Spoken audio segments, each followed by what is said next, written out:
Yung napansin mo, sir, nung gumamit ka na nung Campion products, kasi ilang araw na eh. 31 ako nagpunta dito nung December. So mga magpa 5 days na siya ngayon. January 4 ngayon eh.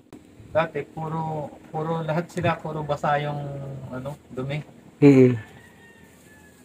Ngayon, yung nakita ko dun sa dito sa Stockbird, ayos na lahat. Pinaiwalay ko nga mga kahabi yung nanginginig. Ang leeg, ayun sila. Tapos ito yung mga basag dati ang ipot. Medyo na. Kahit papaano, hindi na mag-green, sir, no? Dati talagang mag-green no, sir, no? Ang ipot nila. Yung Phoenix nga yung in-advise natin na gamitin, mga kahabi. Yan, ito buo na. Ito naman yung may one eye cold dati. Breeder to, sir, no? Pliers. Pliers yan. Magkapari sila? Nagparis na. Nagparis na. Ito yung inabutan din dati natin na nandun sa kabila dati. Na may one eye cold.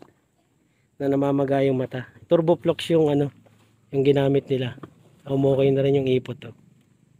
Yan mga kabi. Welcome back sa Herbin's Love TV!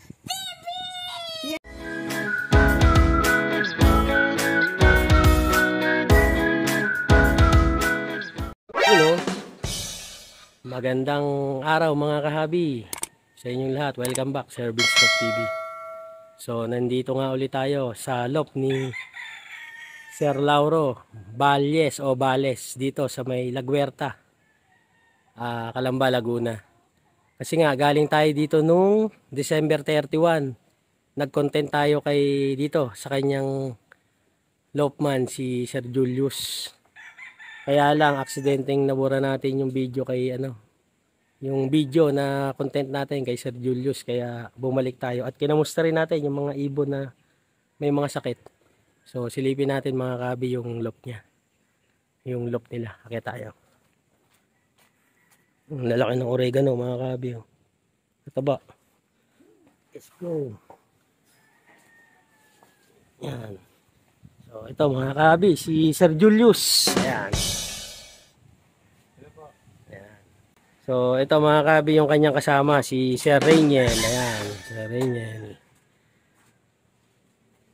Sir Julius, gaano katagal na po kayo nag-aalaga ng kalapati dito kay Sir Lauro? May isang taon pa lang. Isang taon. Pero si Sir Lauro, mga anong taon kaya siya nagtayo nitong loft niya? Parang ganun din po eh. Halos hindi. Sabay lang. Ibig sabihin nung tinayo yung loft na to, ikaw yung kauna-unahan din na nag-alaga ng mga kalapati niya. Tapos si Sir Rainiel ay ganun din. Halos kasabayan mo lang din dito. Ayan si Sir Rainiel mga kabi. Medyo mayayain pa. Sir Julius muna tatanungin natin mga kabi. Ayan. Sir Julius, ano yung mga na-encounter nyo yung mga sakit during race ng training ng South Race? Yung unang sakit dito, yung one eye cold. Tapos, yun na yung adeno. So, yun yung mga na-experience nga natin ng mga kahabi. Kahit ako, naka-experience din ako ng mga sakit na yun. Yung pag-uwi ng mga ibon, sir, galing training, masisigla pa minsan Kaso pagka kinabukasan o 2 to 3 days, minsan yung iba natumba na Tapos yung iba namamayat saka nagtatai na. O yun nga yun. Mararamdaman mo na nanginginig sila kinabukasan. Pero hindi mo alam na yun na pala yung sakit na yun. Pero sir, nung napansin niyo yung mga ganun sa mga pliers nyo, ano yung una nyong ginawa? Sa mga ibon na napansin nyo na parang may sakit na? Pinainom lang namin, pinakain namin sila ng oregano. Natural lang ngayon, nag-natural. Hindi rin namin alam kung ano yung gamot talaga. Ngayon. Kaya nag-PM sa atin si mga kabi sa akin, si Sir Lauro. Nasa siya ngayon, nasa ibang bansa. Kasi nga seaman siya. So nagtanong siya sa akin kung ano yung gamot na pwedeng gamitin nga dito sa mga tumamang sakit din sa kanila. Sakto, yung Campion naman, yun nga yung inaano natin ngayon. Inaano sa mga kahabi natin na gamot para sa mga kalapati nila na mga tinatamaan ng sakit. So, yun nga, sinadya natin yung loop dito ni Sir Lauro para matingnan yung mga ibon na may sakit. Binigay nga nating gamot, yung nirekomenda natin, yung Phoenix saka yung Turboflox. Then yung Rest Power, sir, no? Yun yung sinasabay nyo dun sa gamot ng ibon. Yung Rest Power kasi mga kabi, yun yung pang recover din sa ibon kasabay ng antibiotic. Yung napansin mo, sir, nung gumamit ka na nung Campion products kasi ilang araw na 31 ako nagpunta dito nung December. So mga magpa 5 days na siya ngayon. January 4 ngayon Dati puro lahat sila puro basa yung dumi. Ngayon, yung nakita ko dun sa dito sa Stockbird, ayos na lahat. Yun din kasi sir yung napansin natin nung nakaraan punta ko dito ng 31 yung mga basa. Stockbird talagang mga may ma-brown, may ma-green, nabasa ang ipot, no? Basa. So ngayon sir, okay na rin yung mga ipot. Mamaya silipin natin din sa baba. Tapos sir, yung sa mga flyers, saka mga young bird na pang summer, yung mga ipot nila, nakita naman natin kanina doon, no? Umokay na rin, no? Kaya ayun, salamat sa Campion. Natanggal sila dito sa, parang dito yata nag-virus din sa... Sir, sa flyers talaga nang galing yun, nagsimula. Kaya nga in-advise natin, nung nagpunta tayo noong 31, mag-disinfect dito sila Sir Julius, saka si Sir Rainiel, nag-disinfect na naman kayo, sir, no? Nag-ano ng Sunrox, tapos yun nga, wet cleaning mga kahabi.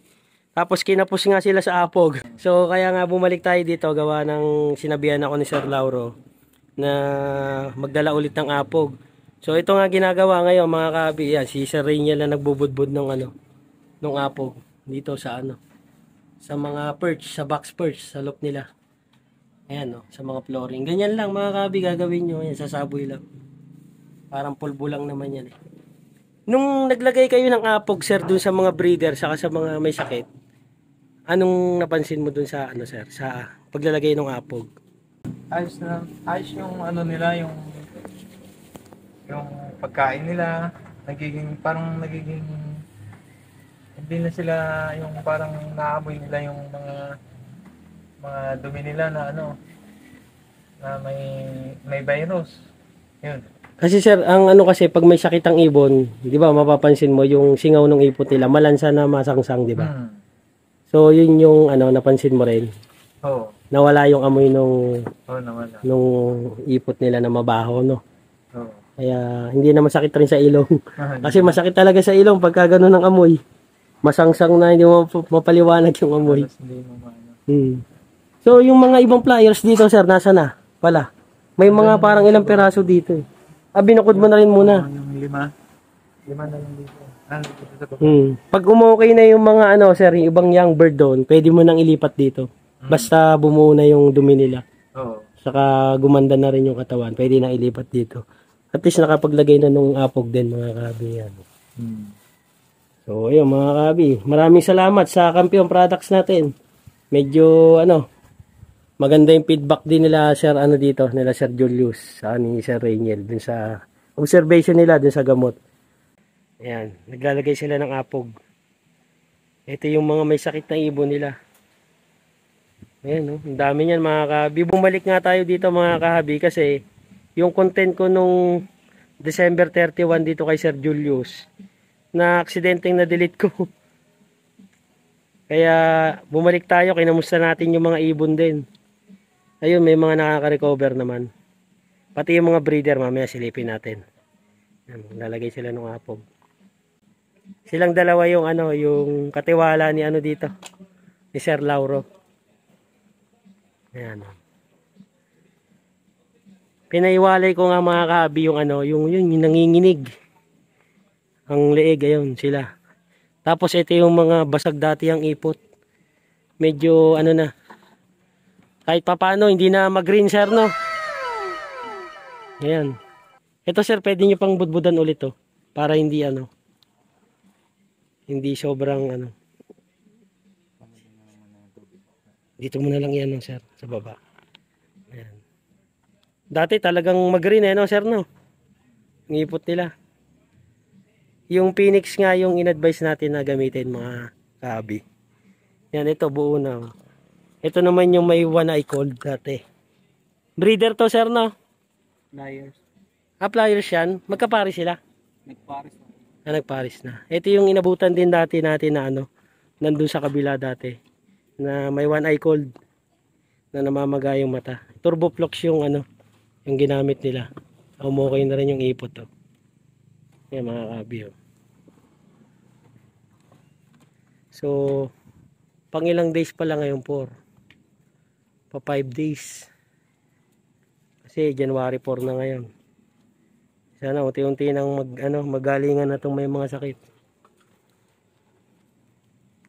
Sir Julius, anong napansin niyo po nung nakapaglagay na kayo ng apog dyan sa sa mga may sakit na ibon? Yan sa may mga pop tray nila.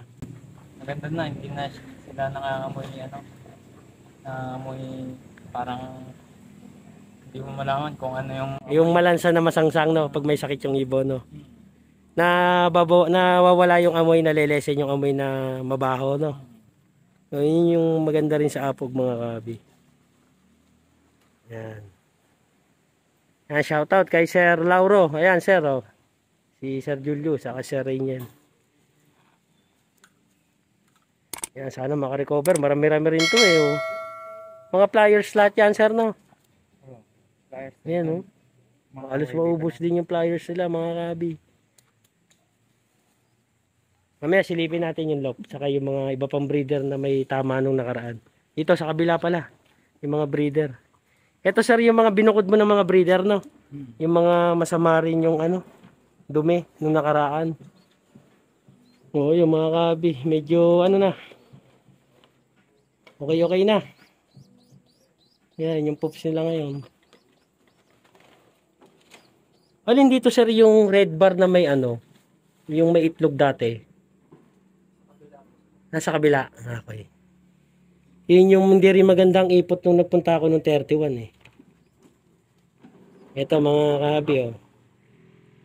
Check tayo ng mga poops. Okay na. Unti-unti na. Para hindi na mahirapan sila Sir Julius, no, sir, no? Sir Rainiel dito sa ibon. Ito yung may rin, may tama rin nung nakaraan, no? Maganda na yung ipot nila. Ito medyo basag pa. Pero at least nagbubuo na, sir, no? Sir Julius na. Yan, nagbubuo na siya. Medyo hindi na matubig na mag-green, no? Kasi pagka matubig na mag-green, yun yung talaga nakakatakot sa sa ibon. Matindi sa. Ito medyo may green pa pero nagbubuo na rin. Diretso mo lang, sir, yung Phoenix. May papisa na pala yan, no? Oo. Yung mga bagong double cage ngayon, ang hirap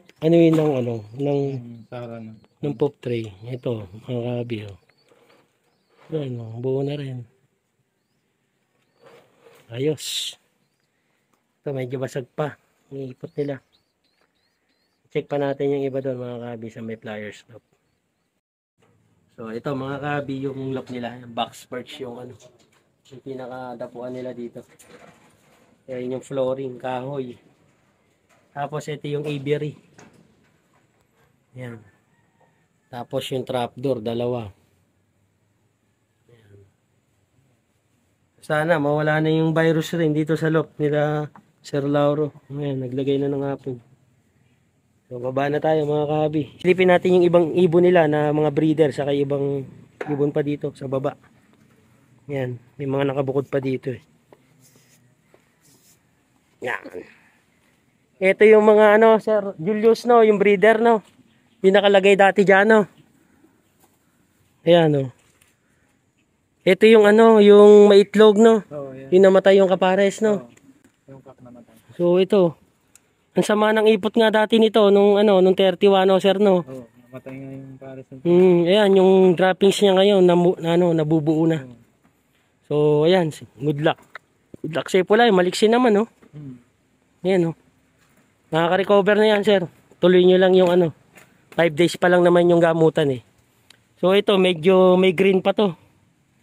Pero buo-buo na naman. Hindi natin alam kung alin dito yung may green, sir. Parang yung sa blue bar. Mga breeder ba to, sir? Mga breeder to?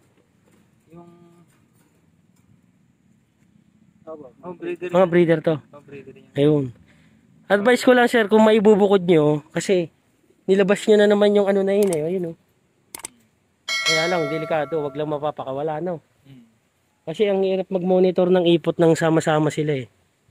Wala kang pangharang dito, sir. Meron. Kung sayang kasi yung space kung maibubukod mo. Breeder kasi to eh. Para ma-monitor yung ipot. So, ganun kasi pagka nagagamot talaga eh. Kaya lang dito sa stock bird yan. Medyo okay na naman dito, no, sir, no? Raniel, no? Ayan po yung bias na dating Ito yung mga stock bird, mga kahabi, oh. Medyo basa pa rin naman, pero nagbubuo na yung ipot. Hindi katulad nung punta ko nung 31 dito, talagang ano eh. Mag-green na may brown na basang-basa. Ayan, bubuo na pala. Ayan. Sana tuloy-tuloy na sila. Ayan yung droppings nila mga kahabi, oh. Nagbubuo na. Ayan. Madami-dami din yung ibon dito ni ano, Sir Lauro. Ayan. Nga natin kay Sir Julius na ano, pagbukurin tong tatlo na to. Kasi meron pang isang ano eh, mag-green ng ipot para ma-monitor yung droppings. Kasi may isa pa namang cage doon, ayun, double cage. Tapos may isa pang space dito. Di mapapag-iwalay itong tatlong to. Pwede na maipatong yung isa pang cage dito. Ayan, para makita kung sino yung mag-green pang ipot. Ayan. Yung sa mga stock bird, medyo ano na, naayos na. Na, Sir Julius. Salamat sa kampiyon. Ayan, shoutout sa kampiyon products natin. Thank you. Maganda yung ano, yung kahit papaano yung resulta. Sir Julius, baka may mga shoutout ka? Mga tropa, family. Shout out sa ano, sa taga Nagwerta, XDE Village. Dun sa ano, sir, anong club yung nilalaroan niyo pala dito? Hindi ko ano eh. Ano yan? Yung club, Sir Raniel, anong club yung nilalaroan niyo? Pool pa po. Tsaka CSWRPC. Ayun. Ayan, shoutout sa ULPA, saka sa CSWRPC. Sir Raniel, baka may shoutout ka? Shoutout po kay ano, kay Sir Mike Manintim. Tsaka Ayun. kay ano po, Pupunta ako dun mamaya sa kanya. tsaka kay ano po, Sir Richard. Pigeon Unlimited. Ayun. Wala na, sir? Ano? Wala po, kay Wilbert. Ayun. So, ayun mga kahabi, hanggang dito na lang yung content natin sa araw na to. Sana may naitulong Sir Julius, Sir Raniel, saka kay shoutout kay Sir Lauro na nasa ibang bansa ngayon. Sana nakatulong yung gamot ng kampiyon at yung tips na naibigay natin para dun sa apog. Kaya thank you very much, sir, sa pagpapatuloy dito sa inyong munting log. Thank you very much, Sir Julius and Sir Raniel. Ayan, thank you. Sige po. Keep safe and God bless. Bye-bye.